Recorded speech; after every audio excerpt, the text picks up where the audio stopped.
정봉재 정치쇼 2부 순서 들어가겠습니다. 최빡장. 코너 이름이 바뀌었나요? 최빡장. 자, 최현 평론가님 인사하세요. 네, 안녕하세요. 예, 짱윤선 기자님 인사하세요.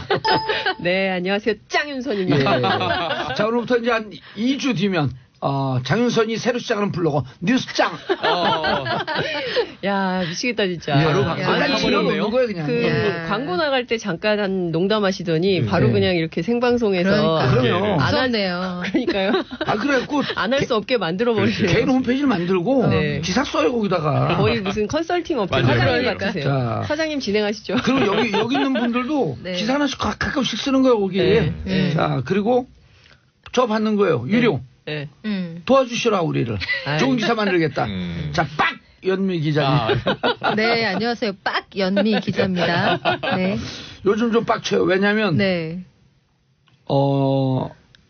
올림픽 전에 포토라인에 세울 줄 알았거든요. 그래갖고 원래 법조 출입 기자들은 7일, 8일. 그래서 7일이 가장 유력했어요. 수요일이.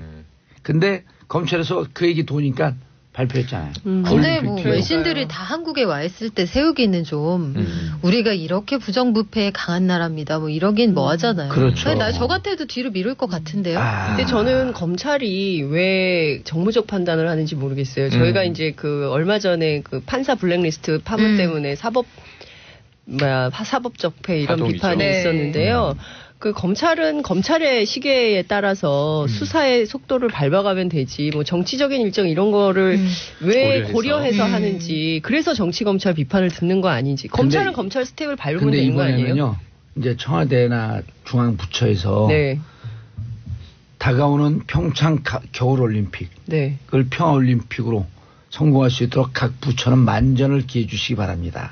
이런 협조 오면 쫙 가거든요. 그렇죠. 청와대에서요. 그럼요. 그렇죠. 상식적인 거지만 실제로 각 부처 장관들은 어떻게 하면 우리가 이 올림픽을 성공할 수 있게 할까?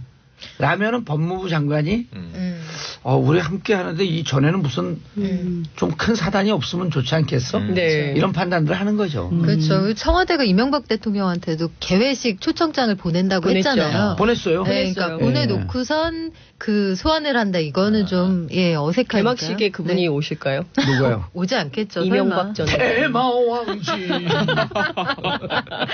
남시오 찍찍찍찍찍찍. 제가 보기엔 이거 심의에 걸릴 것 같은데. 누구요? 예? 네? 심의에 걸리면 홍도사님. 심의에 걸린 사람 이름 아니. 제가 알고 추적을 합니다. 그거 안 돼요. 안 장윤선, 돼요. 최영일 안 돼요. 이분들이 나를 제가 심의에 보기에는. 걸었어. 아니 제 생각에는 이게 지금 마케팅을 해주고 계시면 안 돼요. 이번 그래요? 평창 동계올림픽의 주인공은 네. 수호랑과 반다비이기 때문에 쥐는 포함되지 않습니다. 마스코트에 왜 저 그러십니까? 아름다운 결론. 훌륭하십니다. 수호랑 반답이 나온 김에 신문 못 본 분들을 위해서 잠깐 설명하고 넘어가죠. 네. 수호랑은 뭐예요? 호랑이죠. 호랑이. 반다비는 곰. 반달곰. 오. 네. 강원도의 상징은 강원도의 곰. 상징. 곰. 예. 그런데 우리나라 88 올림픽 때 호돌이가 마스코트였기 때문에 호랑이는 또 민족의 상징 아닙니까? 그렇죠. 그래서 이제 이 호랑이와 곰인데 단군 신화에도 두 동물이 또 나오잖아요. 네. 그렇죠. 네. 곰과 좋은 것 같아요. 쑥. 곰과 쑥이 아니라 곰과 호랑이. 아니 근데 곰과 그렇죠. 마늘. 마늘과 곰과 마늘과 먹는 쑥 세트 메뉴죠. 그렇죠, 네. 그렇죠. 쑥과 마늘 세트 메뉴. 곰콤보. 곰콤보. 한민족의 전통 네. 식단. 예. 음료수는 뭐죠 그러면? 강원도 막걸리. 해골물 이런 거 아니었습니까? 네. 수호랑 반다비. 다비는 곰. 수호랑 호랑이. 네. 그렇죠. 그래서 이번에 평창 평화 겨울올림픽의 상징은 그렇습니다. 수호랑과 반다비다. 요새 마트에서도 인형 팔아요. 드디어. 네, 예. 그래서 우리가 평창올림픽 그러지 말고 평창 평화올림픽 이렇게 붙이는 게 아예 좋아요. 그러니까요. 네. 예. 알겠습니다. 첫 번째. 네. 자, 뉴스장. 네. 뉴스장 대표이자. 우울한 막 직함까지 지어주시네. 국민의당 통합 반대파가 어제 오후 2시에 국회의원회관에서 민주평화당 창당 발기인 대회를 열었습니다. 이것은 해당 행위다. 누가 그런 얘기를 했냐면요. 안철수 대표인데요. 곧바로 3시에 당무회를 열어서 현역 의원 16명 그리고 지역위원장, 기초의원 해서 모두 179명에 대해서 당원권을 2년간 정지했습니다. 네. 국민의당은 내달 4일 다음 주인데요. 전당대회를 열 거고요. 민평당은 이틀 뒤인 6일에 각각 창당대회를 엽니다. 전당대회, 창당대회 이렇게 열게 되는데요. 4일은 일요일이고. 네, 그렇게 해서 하는데 지금 저희가 취재를 해봤더니 지금 그 안철수계 쪽에서는 대표당원들이 대다수 호남계이기 때문에 이번에 상당히 당원권 정지로 정리가 돼서 오히려 전당대회는 좀 수월해질 것 같다 이런 평은 나오지만 정치권 내부에서는 우리 정치 역사에서 한날에 179명이나 되는 대표당원을 단칼에 정리한 역사가 있었냐 이런 비판이 나오고요. 동시에 그러면 우리나라 역사에서 현직 당 소속인데 새로운 당을 창당한 적이 있었냐 이러면서 이제 양쪽이 공방을 벌이고 있는 이런 상황입니다.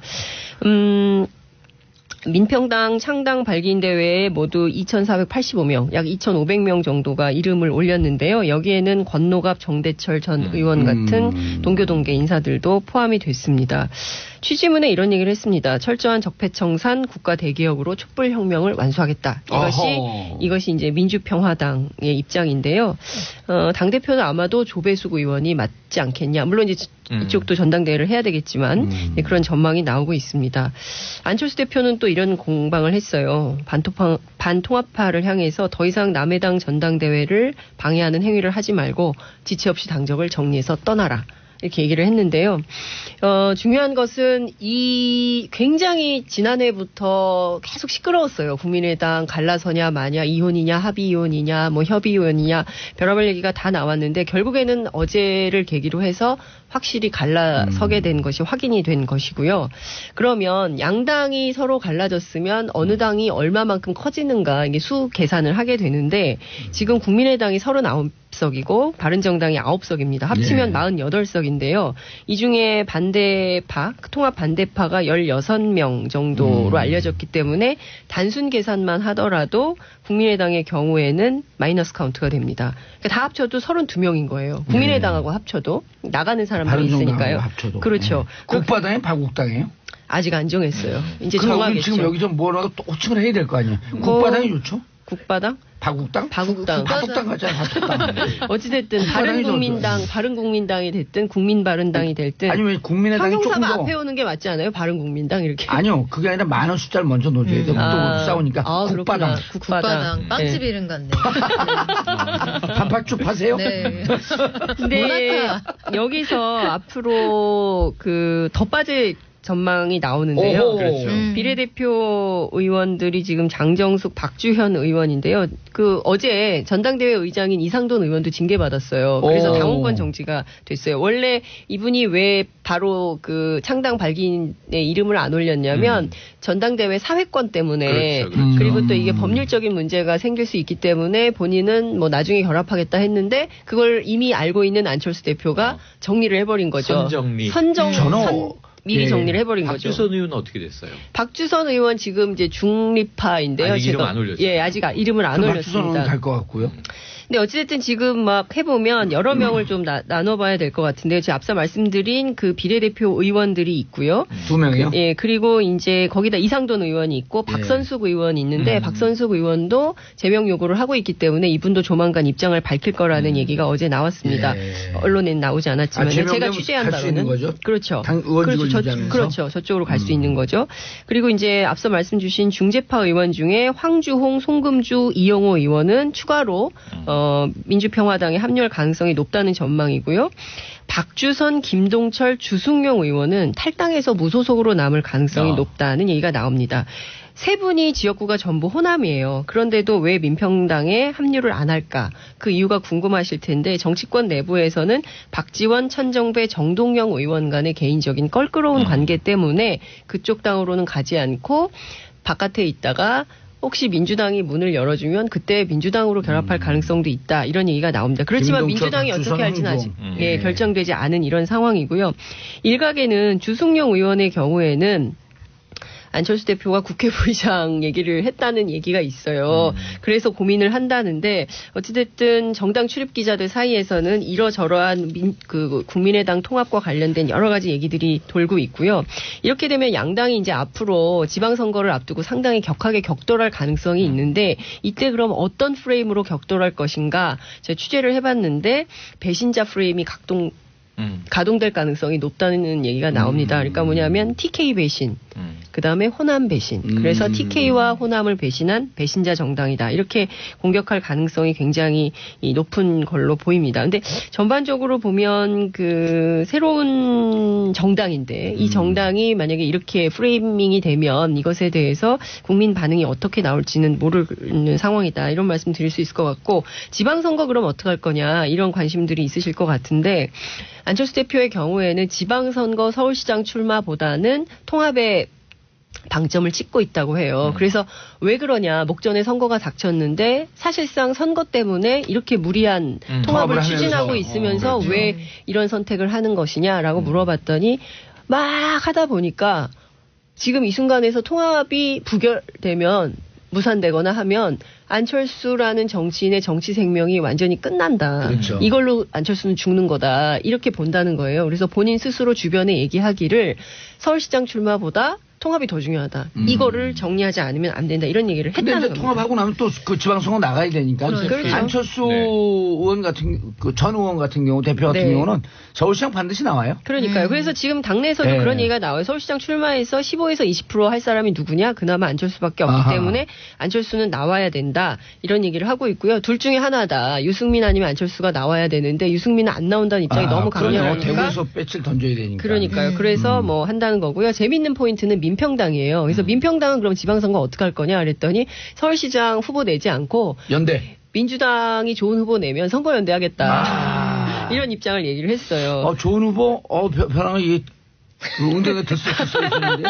아니 그리고 민주당의 한 후보가 안철수의 대척점에 서 있는 그 후보. 네. 이 후보가 나오게 되면 선거가 재밌어지는 거죠. 네, 한 명밖에 생각이 안 나. 왜 자꾸 웃으세요? 뉴스장 기사 쓸 거예요. 그래서 지금 참 재밌는 게 이번 지방선거도 역시 민주당, 민주평화당, 정의당 대 자유한국당, 바른국민당 이렇게 이를테면 민주 대 반민주 구도가 또다시 작동될 가능성이 높다. 이렇게 정리할 수 있어요. 서울시장 선거가 재밌어지겠네요. 서울시장 선거 재밌어요. 서울시장 선거 가자.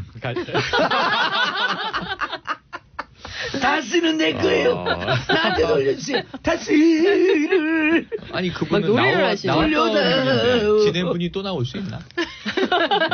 그런 건가요? 자, 이렇게 웃고 떠들 수만은 없어요. 안타까운 소식. 안타까운 소식이 지난 주말에 밀양이 울음바다. 이게 지난 연말에 전해드렸던 게 이제 눈물의 크리스마스 제천이 있었는데 한 달여 만에 거의 불과 한 달이죠. 밀양에서 또 이제 세종병원 화재 참사가 벌어졌습니다. 오늘 아침에 희생자가 한 분 추가가 됐어요. 39분이 돌아가셨습니다. 모두 다 이제 60대 이상 90대까지의 고령 환자들이 많으세요. 여기가 뇌질환 그리고 중풍 전문 병원이었기 때문에 그랬는데 본관에 이제 100여 명 그리고 이제 별관인데 요양병원이 따로 있어서 94명. 같이 이렇게 딱 붙어 있었잖아요. 네네. 근데 이제 계단으로 이렇게 분리되어 있는 건물이죠. 근데 지금 여러 가지 화재의 발화 원인이 뭐냐, 그 다음에 대처가 제대로 됐느냐, 여기에 주말부터 오늘까지 감식 결과와 새로운 사실들이 계속 나오고 있는데요. 초동 대처 문제로 또 보여집니다. 응급실에 탕비실에서 발화했고요.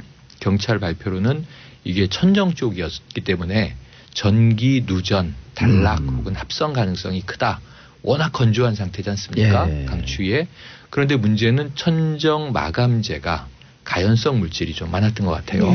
그래서 보면은 처음에 연기가 굉장히 빠르게 퍼져요. 4개의 통로를 통해서 연기가 급속히 1층에 퍼져나갔는데 가연성 많네요. 가연성 물질이 이제 탔을 가능성이 크고 외벽까지 번졌으면 더 큰 피해가 있을 뻔했는데 외벽까지 가기 전에는 진압이 됐어요. 3시간이 좀 안 돼서 꺼졌으니까. 그래서 7시 32분에 최초 신고가 이루어졌고 35분에 소방관들이 도착을 합니다. 그런데 문제는 알고 보니 CCTV 결과 7시 25분경에 이미 불이 나고 연기가 퍼지기 시작했어요. 그래서 이 병원 안에 소화기가 사용 흔적이 나왔어요. 그러니까 자체 진압을 하려고 했는데 실패한 것 같다. 그리고 이제 이 소방서에 신고가 된 것 같다. 신고하면서 자체 그걸 했어야 되는데. 그러니까 이게 어떻게든 좀 외부에 안 알려지게 하려고 노력을 했으나 불길을 못 잡았다는 거죠. 그러니까 많이 시간, 골든타임을 또 놓쳤다 이런 거고요. 문제는 더 큰 문제가 법제도적인 허술함이에요. 그렇죠. 맞습니다. 스프링클러가 없었다. 이게 말이 되냐 그랬는데 이 이사장이 인터뷰를 하면서 다음 주부터 설치할 예정이었다. 이게 국민적 공분을 더 일으켰어요. 그런데 왜 그런가 보니까 이 1,500 그 제곱미터부터 설치인데 행정적으로 신고는 1,500이 조금 안 되게 신고를 합니다. 왜냐하면 그거 설치하려면 비용 많이 드니까 그거 안 하려고 편법을 쓰는 거죠. 근데 따지고 보니까 불법 증축을 해서 면적은 넓어요. 그거보다. 그리고 불법 증축이 있었던 거고. 커트라인에 바로 못 미쳐요. 1,400 몇십 제곱미터. 아주 뺐어요. 뭐 50평 미만 그러면 49.1 면세점 이런 거랑 비슷한 거잖아요. 근데 그거 현장 점검 나가면요 다 잡아내거든요. 네, 2011년에 적발이 돼서 이제 그 벌금도 물고 했는데 그냥 대장을 튀기고 받았고. 계속 똑같이 그렇게 해왔다고 하더라고요. 거죠. 네. 어쨌든 이런 면에 있어서는 법제도적인 문제가 크다. 이게 그러니까 이제 제가 확인된 보기에는 거고. 이게 2009년에 이명박 정부 때 규제 완화가 굉장히 많이 그때 이제 서민 주거 뭐 생활 안정화 해가지고 필로티 그렇죠. 필로티하고 그다음에 드라이비트 공법을 허락해주고 스프링클러 없어도 되고 뭐 이렇게 했다는 것이 결국엔 이게 그 이런 원인이 되는 거예요. 그러니까 그때 이렇게 막 불법적으로 했던 것이 불법도 아니죠. 그러니까 규제를 완화했던 것이 결국에는 지금 화가 돼가지고 이렇게 돌아오는 건데 지금 보면 2015년에 법을 바꿔가지고 그 몇 가지 드라이비트 같은 거는 아예 못 쓰게 만들었어요. 문제는 그 전에 지어진 이 건물들에 대해서 어떻게 할 거냐에 대한 해법이 필요한 것 같아요. 드라이비트는 일견 보게 되면 약간 대리석처럼 보이고요. 그렇죠. 근데 그게 스티로폼이에요. 그렇죠. 스티로폼 압축해 놓은 거기 때문에 확 타네. 1층에서 불이 붙으면 5층까지 가는데 말 그대로 삽시간에 번져요. 그리고 스티로폼이니까 얼마나 이게 독성 연기를 뽑아내겠어요. 그렇죠. 그때 이제 제천 복합 스포츠센터 참사 때 우리가 확인했던 건데 그때 드라이비트 쓴 거 아니에요? 이번 세종병원도 같은 이제 이 건자재로 시공된 건물인데 다행히 외벽은 타지 않았다. 근데 이게 다행이라는 용어를 쓸 수가 없는 게 결과적으로는 사망자가 너무 많기 때문에 이게 내부에서만 불이 났지만 1, 2층에서 다수 사망자. 1층 단열재가 그 다 스티로폼으로 돼 있어서 뭐 처음에 불이 붙고 나서는 어떻게 할 방법이 없었다 하더라고요. 그러니까 화재 당일날 그 이사장 인터뷰가 아주 정상적인 규격품을 뭐 마감재로 썼다. 이 건축자재는 문제가 없다. 이런 얘기도 설사 하고 그렇다고 있는데, 하더라도 도의상 해서는 안 될 말이죠. 그러니까 이게 법적인 문제가 없다라는 얘기인데 그럼 그 법은 왜 이렇게 해놨느냐라는 문제까지 국민적인 공부는 타고 맞습니다. 올라가는 그러니까 거죠. 저는 요 얘기를 해야 되는데요. 2월에 이제 임시국회 또 열리잖아요. 그러니까 막 이렇게 막 얘기하고 그리고 정치 공방만 하고 정쟁의 도구로는 삼지만 정작 입법할 때는 또 막 그런 업자들 뭐 이해관계자들이 막 되면은 법률이 하나만 한 법률이 또 되는 거예요. 그렇기 때문에 제가 보기에는 많은 사람들이 이용하는 공공시설에 해당되는 것은 규모와 상관없이 전부 이것을 의무화해야 된다. 그렇죠. 설치 의무화를 해서 다시는 이런 일이 벌어지지 않게 해야 되는데. 아니 이런데 이제 증축 그다음에 칸막이 이런 거 보면요. 경량 칸막이로 하거든요. 경량 칸막이로 건면은 그 아주 얇은 철판처럼 돼 있어요. 근데 그 안에 그거만 뜯으면 그 안이 스티로폼이에요. 아니 스티로폼일 뿐만 아니라 지금 발화가 된 탕비실 혹은 처음에 뭐 간호사 탈의실에서 있다. 이 응급실 주변의 건물들이 다 이게 가설로 이 급박하게 마감을 해서 합판이에요. 그러니까 합판과 경량 칸막이 그 두 개만 쓰거든요. 지금까지도 경량 칸막이면 돈이 싸게 들고 그러니까요. 이 조립식이 씌워지거든요. 그러니까 늘 돈, 이윤, 싸게. 그러니까 그런 걸 잡을 수 있는 거는 정확한 법적 규제, 법적 그 설비, 원칙 이런 게 있어야 되거든. 그러니까 이게 들여다 보니까 이게 우리가 참 안타까운 일인데 사고가 이렇게 참사가 대참사가 되고 들여다 보니까 거동이 불편한 고령 환자를 밀집해서 수용을 하는 병원이었고 수익을 내야 되니까 그래놓고 응급실에는 또 가연성 소재가 너무 많아요. 매트리스에 알코올을 붙인다고 생각을 해보십시오. 다 불에 타는 거잖아요. 거기다 이제 유독가스 나오고. 그러니까 이런 상황인데 스프링클러만 있었어도 피해를 줄일 수 있었다. 그렇죠. 초기에 좀 잡을 수 있었다. 네. 이런 문제고 아니면 신고를 제대로 빨리 좀 하든가. 이런 문제에서 항상 내부적인 수습을 하다가 골든타임 놓치고 일이 커진 다음에 소방관들은 현장에서 고생을 했는데 네. 결국은 제가 보기에는 복합적인 문제로 사고는 커졌고 근데 문제는 여기에 또 방문을 한 정치인들은 샷공방을 하는데 정말 그러지 않았으면 밀양 시민들이 좋겠어요. 강력하게 항의했습니다. 그랬더니 이제 이런 문제에 대해서 민주당원이 여기 있네. 민주당 애들이라고 민주당 해요. 애들이 여기도 민주당 근데 애들이 여기도 일단 있네. 팩트가 틀렸어요. 애들이 네. 아니고 어른들이에요. 어른들이던데요. 아니 그리고 네.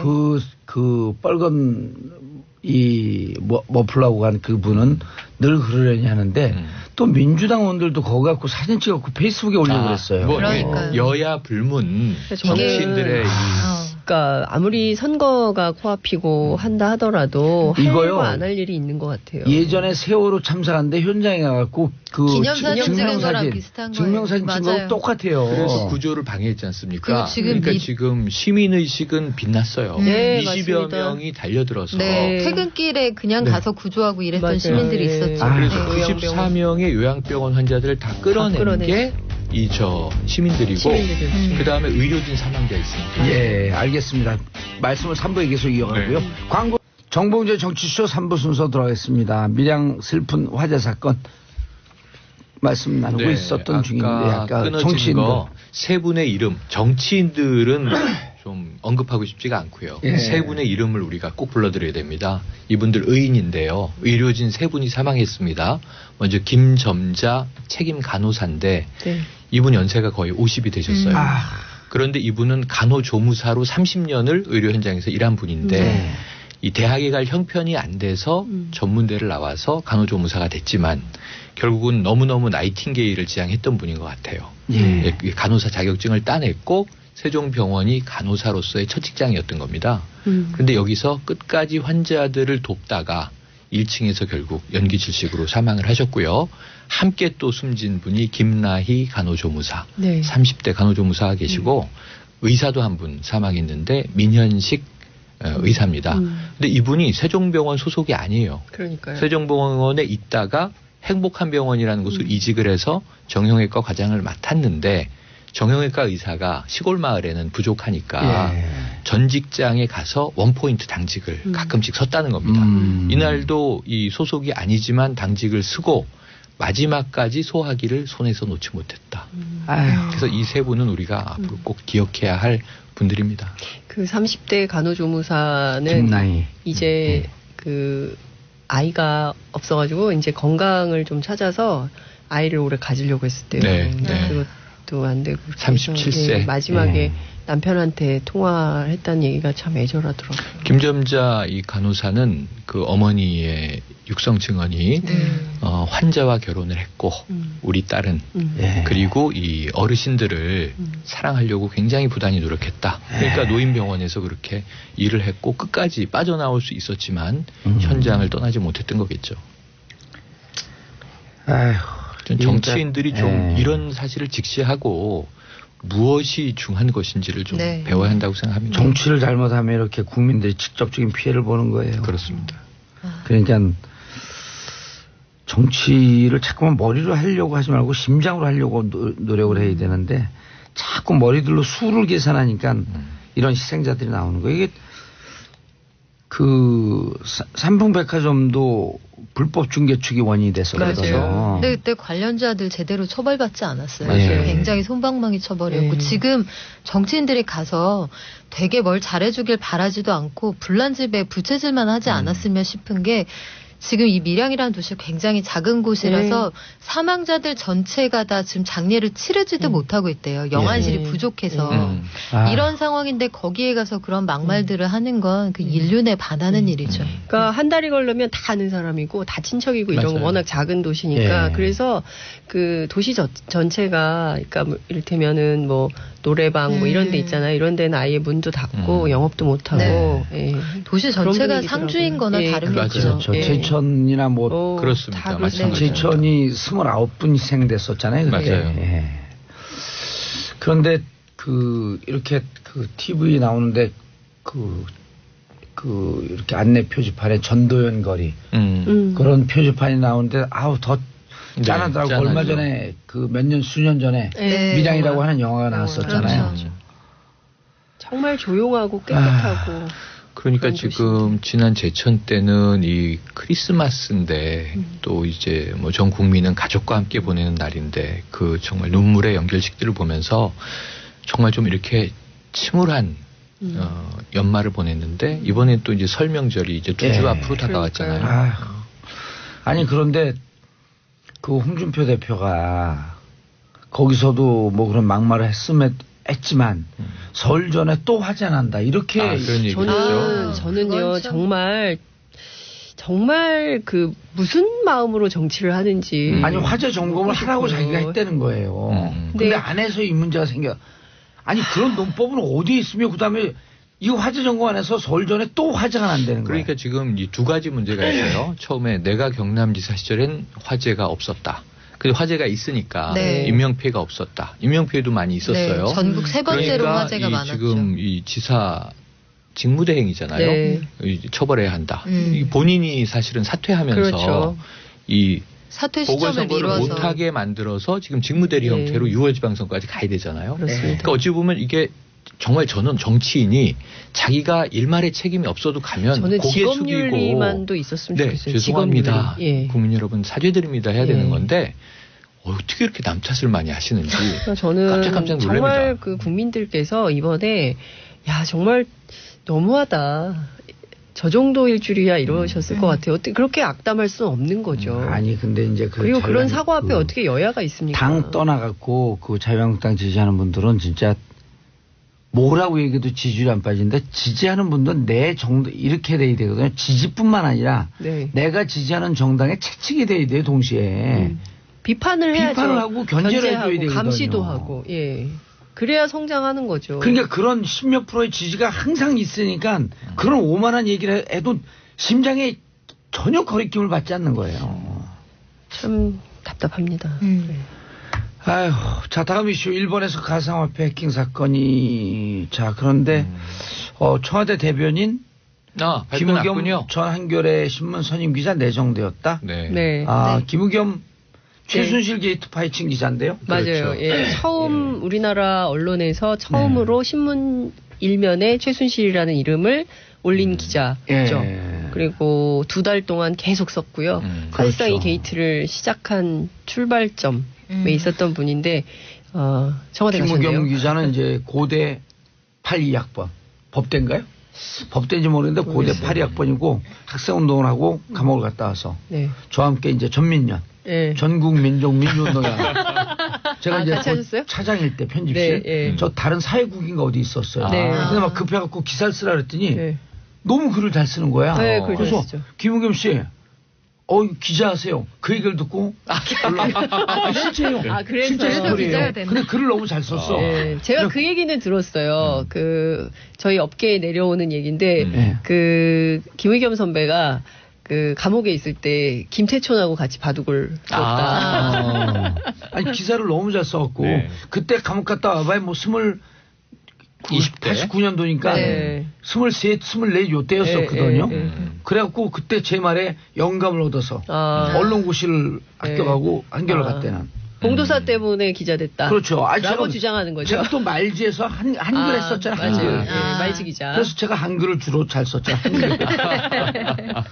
김우겸 기자 내정됐는데요. 잘 됐으면 좋겠습니다. 한겨레 신문은 그때 막 그 회사에다 얘기하지 않고 대변인 내정됐다고 그런 기사 나가고 네. 바로 한겨레 신문을 사직했죠. 맞아요. 바로 사직한 것은 아니고요. 네. 이제 당시에 논란이 좀 됐고 후배들이 그래도 우리가 이렇게 하면 안 되는 거 아니냐라는 후배들이 좀 비판이 있어서 이따가 제가 알기로 문화부 뭐 이렇게 좀 계시다가 그러다가 얼마 안 있어서 그만두신 걸로 알고 있습니다. 김우겸 기자는 이렇게 숫자석에 앉으면 제 말의 양은 제 50분의 1을 해요. 여기는 오로지 글로서만 얘기하는 사람이에요. 근데 대변인은 말을 많이 해야 되는데. 아니 근데 이제 말이 묵직하죠. 네. 말수가 많지는 않지만 실수하지 않는 말. 네. 아마 청와대 기자들이 일하기는 좋을 거예요. 왜냐하면 대변인이 사실 기자하고 똑같이 일을 해야 돼요. 그렇죠. 취재를 해서 청와대 내부를 취재를 해서 얘기를 해줘서 팩트를 팩트 전해주고. 체킹을 네. 해주고 그 다음에 그걸 가지고 사실상 뭐라 그래야 될까 그 대변인이 어떻게 브리핑하느냐 그리고 어떤 각으로 어떻게 그렇지. 논점을 잡아주느냐에 따라서 많이 기사 달라져요. 편해지는 예. 거죠. 예. 그리고 또 취재하기도 쉽고요. 뭐 제가 보기에는 뭐 괜찮을 것 같아요. 일단 프레스 프렌들리. 언론과 언론 친화적인. 그렇죠, 그렇죠. 네. 뭐 그래야지 잘 청와대 출입 기자도 맞습니다. 했을걸요 아마. 예. 네, 했죠. 선임 기자니까. 네. 알겠습니다. 김은겸 기자님, 축하드리고요. 한 잔 사라. 청와대에 들어가는데 안 됩니다. 김연아는 법도 있고. 그럼 제가 살까요? 그럼요. 그것도 안 그것도 되는데. 안 돼요. 그것도 안 아니, 되죠. 29,000원짜리 한 잔 쏠게.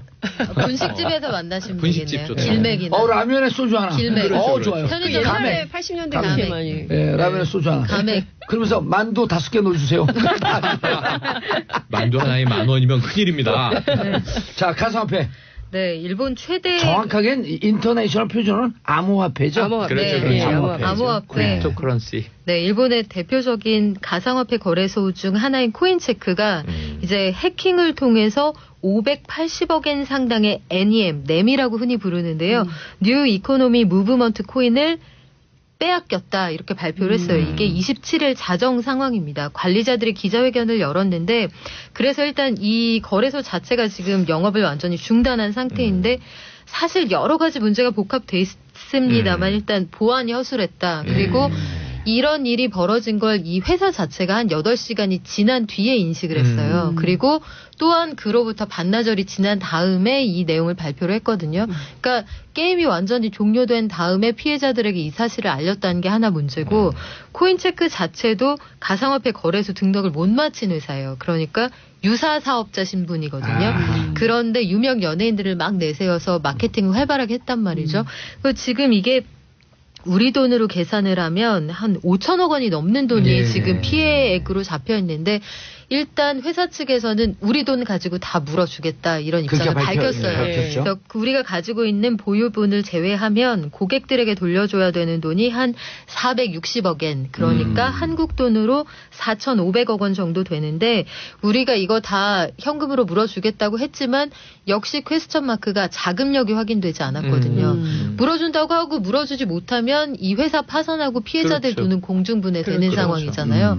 해서 이것 때문에 그럼 한국은 괜찮냐 이런 문제의식도 지금 예. 굉장히 확산되고 있는 상황입니다. 예, 피해자. 한국의 대표적인 곳 몇 군데가 있는데 네. 네. 보안 상태를 정부에서 이런 걸 점검해야 돼요. 그렇죠. 그렇죠. 근데 허술해요. 예상대로 뭐 지난번에도 왜 거래가 한참 막 상종가를 치는데 거래가 안 됐다느니 뭐 이런 것들이 많았잖아요. 그런데 관련 약관을 보니 만에 하나 우리나라에서 이렇게 대규모 해킹이 벌어진다. 그러면 글쎄 투자자들이 정말 피해 보상을 받을 수 있을까 이거 좀 요원해 보이는데요. 일단 4개 가상통화 거래소의 이용 약관을 봤더니 해킹을 당했을 때 투자자들에게 물어주겠다고 명시한 곳 한 군데도 없어요. 와. 일단 코인원이라는 회사의 경우에는 제3자가 불법적으로 회사 서버에 접속해서 발생하는 손해에 대해서는 면책 조항을 기재를 해놨어요. 우리 책임 아니다. 어머. 우리 어쩔 수 없다. 그리고 야, 이거 심각하다. 코인원. 우리나라에서 거래량이 가장 많은 회사가 업비트라는 거래소거든요. 업비트 다음에서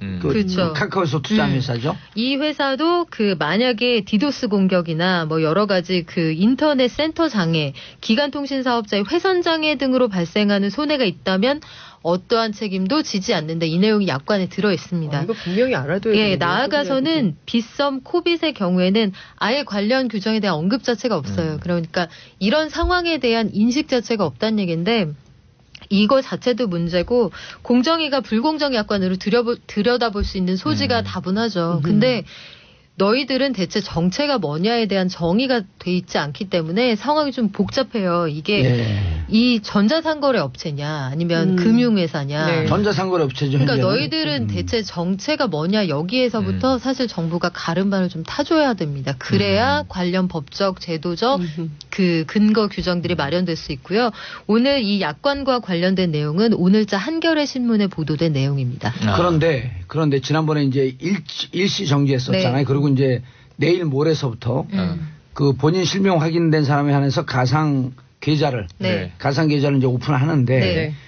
정부에서 가장 발빠르게 움직여야 되는 게 지금 공정위에서 네. 약관에 대해서 그다음에 이렇게 해킹됐을 약관에 대한 규정, 네. 해킹에 대했을 때 당했을 때 회사의 책임성 이런 걸 좀 빨리 해야 되거든요. 왜냐하면 어마어마한 수익들을 거래 수익을 올리고 있어요. 네. 그럼 제가 지난번에 이 방송이나 다른 방송에서도 얘기했는데 거래 수익의 일정 정도를 보험을 들든지 아니면 이런 그렇죠. 지급 보증이 위기 상황, 돼야죠. 지급 보증에 네. 대한 네. 규정이 있을 때만이 그렇죠. 이 거래소를 운영할 수 있다라고 하는 이 규정을 공정위가 법제화되기 전에 먼저 치고 들어가 줘야 돼요. 그래서 저희가 몇 차례에 걸쳐서 그 비트코인 얘기할 때 계속 말씀드렸던 게 정부도 그 고민을 안 하는 게 아닌데 그렇게 해버리면 너희들은 제도권의 아이들이구나 이렇게 인정하는 셈이 것처럼. 돼서 저희가 그래서 항상 전제로 깔았던 것이 아버지를 아버지라고 부를 수 있어야 이 문제의 답이 나온다고 말씀을 그럼요. 드렸잖아요. 그러니까 그런데 존재하고 있다는 걸 인정해야 돼요. 일본 사례를 네. 보세요. 지금 26만 명이 피해자예요. 그러니까요. 한 일개 업체가 해킹을 하룻밤 당했는데 26만 명이 5천억 이상을 날립니다. 이거는 사회적으로 얼마나 큰 피해예요. 그런데 이것을 수습할 수 있는 방책이 없다. 이거는 더 심각하잖아요.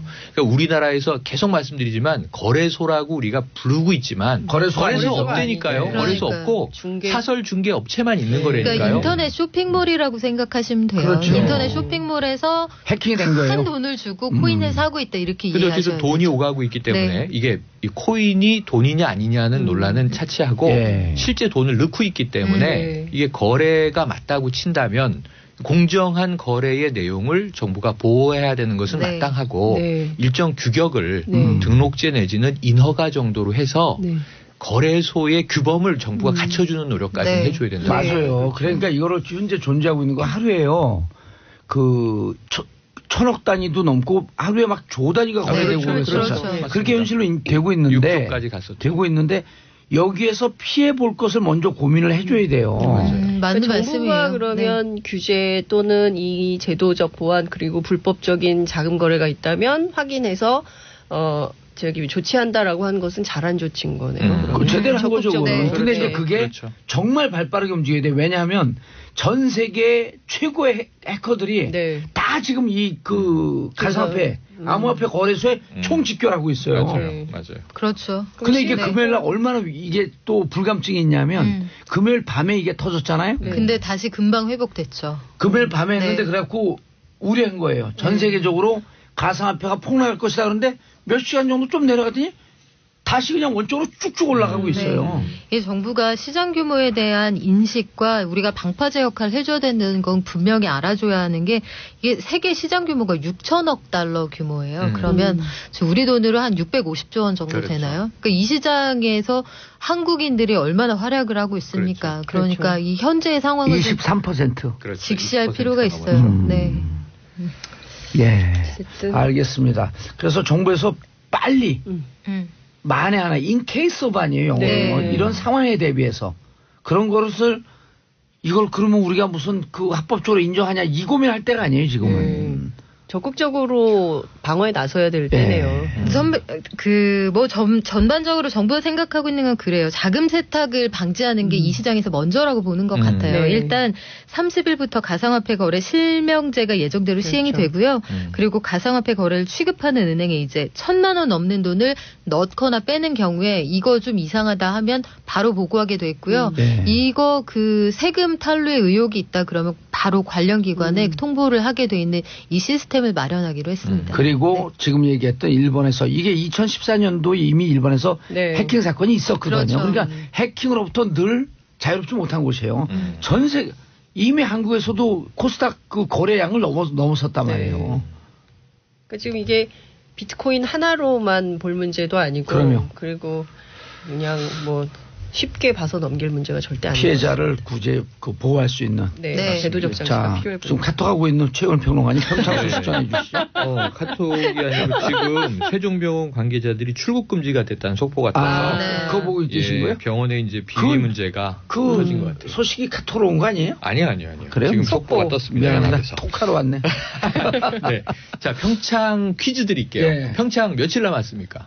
9일날 하죠. 9일날 네, 하니까 2월 9일. 저는 평창보다 포토라인이 평창은 언제 포토라인 했을까? 그게 아니지. 그거 아닙니다. 어이치.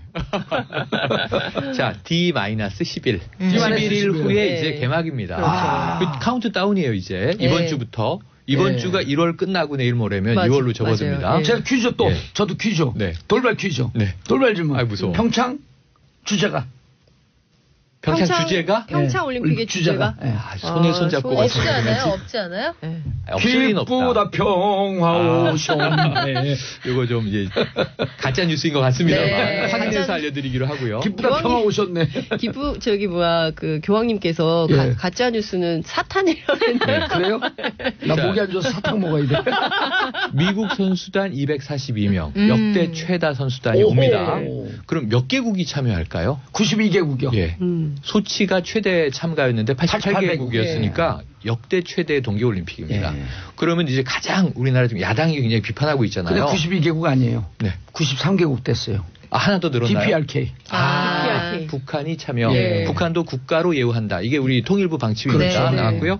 그리고 오늘까지가 참가 신청 마감이에요. 늘어날 가능성도 있어요. 29일 어허. 해외 시간으로는 내일까지 29일이기 때문에 예. 몇 개국이 더 들어오면 뭐 95개국도 될 수 있습니다. 브루나이가 들어올까? 좋겠네요, 그러면. 뭐 쿨러닝 이런 거 보면 자메이카 뭐 이런 데서 예. 와야 되는 거죠. 적도 국가에서. 그런데 이게 참 저는 뿌듯한 게 역대 최다 국가 참여이기도 하지만 이 많은 그 야당에서 막 걱정하고 우려하고 흔들게 하고 했던 거에 비하면 정상급들이 굉장히 많이 와요. 네, 맞습니다. 많이 와요. 아베 총리 옵니다. 네. 입장을 바꿨어요. 한일 네. 정상회담 네. 하고요. 네. 이 째째하게 올림픽 기간 굴다니고. 동안. 네. 그리고 오는 게 또 낫다고 뭐 판단한 지금 거죠. 캐나다 트리도 총리, 예. 프랑스의 마크롱 대통령, 어허. 독일의 지금 이제 이 대통령은 오기로 했고 예. 총리가 메르켈 메르켈 총리가 올까 말까 네. 지켜보고 있고 시진핑 중국 국가주석은 폐막식에 폐막식에 참가할 참석. 것인가 말 것인가. 예. 참가하죠 100%. 푸틴 우리 내기합시다. 대통령도 러시아가 국가로는 못 만 원? 오잖아요. 예. 하지만 폐막식 때 러시아기를 걸어줄 수도 있다 해서 네. 러시아 푸틴 좀 대통령 내부가- 폐막식에 참석할 것인가 말 네. 것인가. 근데 그리고 러시아 이미 지금 뭐 반정부 시위가- 30여 개국 정상급 참가할 분들은 예. 거의 명단이 나왔는데 스웨덴 국왕 네. 또 이제 동계 스포츠는 주로 북유럽이 강국이잖아요. 노르웨이 뭐 이런 쪽에서 쭉 오고 그리고 지금 그 외에도 몇 명이 더 참가할 가능성. 미국은 누가 올까요? 누가 와요? 미국은 정말 그때 궁금해요. 펜스 네, 마이크 부통령. 펜스 부통령이 대통령이 이 대표단을 대표 이끌고. 단장으로 참여할 아니 예정입니다. 가족. 근데 이방카가 가족. 와야 이방카. 되는데요. 그거 좀 흥행 포인트로 네. 이제 그러니까요. 점쳐보고 있는데 트럼프 미국 대통령이 그런 얘기 했었죠. 내가 가면 좋겠는데 혹시 못 가면 가족이라도 보내겠습니다. 이런 얘기를 그렇죠. 한 바가 있거든요. 이방카와 네. 현송월이 미모 대결하나요? 비정상회담. 아, 비정상회담. 특정 프로그램 홍보 같은데요? 아니 비정치회담인데 우리 네. 거는. 왜냐면 둘이 네. 만나갖고 그럼 네. 그 기사가 되는 거고. 아니 그래서 저는 그동안 이제 너무 북에 우리가 네. 저기 뭐 과잉 의존이다 그랬는데 저는 과잉 언론 노출이라고 봐요. 예. 1박 2일을 그렇게 중계해 주는 경우가 어디 있어요? 맞아요. 그러니까 그것도 조준호에서 예. 제일 앞장서갖고. 그게 뭐라고 예. 그냥 실무적으로 이 저 시설 확인하러 온 건데 달랑 5군데 들리고 간 건데 전부 예. 부정적인 보도가 예. 줄을 이었고요. 그럼 뭐 그렇게 그리고, 의상이 저는 별로 관심 없었어요. 아니 그리고 어느 제가 방송 갔더니 누구 그 패널이 야 그 백이 네. 2,500만 원짜리 에르메스 아니라고 그런. 예. 아니 그거래요. 그래서 에르메스가 부인했죠. 예. 우리 백 근데 아니라고. 아니, 설사 예. 그렇다고 하더라도 제가 그 사람한테 그랬어요. 그게 개인일 것 같아요. 그렇죠. 북이 북한- 그것을 공동으로 구매해놓고 세팅해서. 체제 선전용으로 하는 거예요. 이미 그렇죠. 체제 경제에서 진 나라한테 뭐가 그렇게 신경이 쓰여요? 그러니까요. 나는. 예. 예? 그 개인일 수가 없어요. 그러니까 아마 그럼요. 만들어서 이미 그러니까 아마 옷도 다 이렇게 네. 입고 가라고 해서 그리고 한국 수준이 있으니까 거기에 쫄리지 세팅해서. 않게 그렇죠. 예, 맞춰서 나가라. 쫄린 게 이렇게 뭐예요? 네. 쫄면이? 아, 죄송합니다. 그러니까 최대한 헷갈리지 않게. 포커페이스. 그러니까. 아니 그래서 이 네. 제가 왜 이런 얘기를 규모 얘기를 드린 거냐면 네. 전 세계가 모이는 축전이에요. 스포츠 동계 스포츠 대제전인데 북도 거기에 이제 1개 참가국입니다. 네. 그 정도로 우리가 보면 되고 그리고 아니, 저는 그 같은 말에 민족이니까 그 말에 노회찬 의원이 말이 제일 재밌어요. 네. 아니 평양에 무슨 컴플렉스 있어요? 그러더니 그럼 평양냉면하고 함흥냉면도 다 규제해. 그런데 이제 맞아요. 단일 팀에 대해서 절차적으로 좀 성급하여 2030 세대가 이 공정성에 좀 이제 문재인 대통령의 지지율이 떨어지는데 요소로 작용했다 이런 분석이 오늘 나오고 있어요. 그건 좀 청와대도 겸허히 들여다보겠다 그랬고요. 어쨌든 어제부터 여자 아이스하키 단일팀은 훈련이 시작됐습니다. 그런데 사진 나온 거 보니까요 너무 훈훈해요. 둘이 얘기하고 그리고 현정아 91년도 리브니 선수하고 감동적이었어요. 반지 얘기 그런 거 반지 전해줬죠. 근데 아마 같이 하고 나면 확 달라질 현정 거예요. 감독하고 두 번 만나서 얘기를 나눠봤는데 자, 이 리브니 선수가 내려올 가능성도 점쳐지고 있어서 그러면 만나실 겁니까? 그러니까 진짜 꼭 만날 것이다. 반드시 만날 것이다. 이렇게 얘기를 하죠. 어쨌든 기대가 됩니다. 정치쇼를 듣는 건지 개그쇼. 재밌어요. 이거는 오직 진행자 때문에 그런 거잖아요. 그래서 진행자를 그만두라고요? 아니. 열심히 하세요. 계속하세요. 자, 세 분 인사하시고요. 네, 고맙습니다. 저는 광고 듣고 4부로 돌아옵니다. 채널 고정하소서.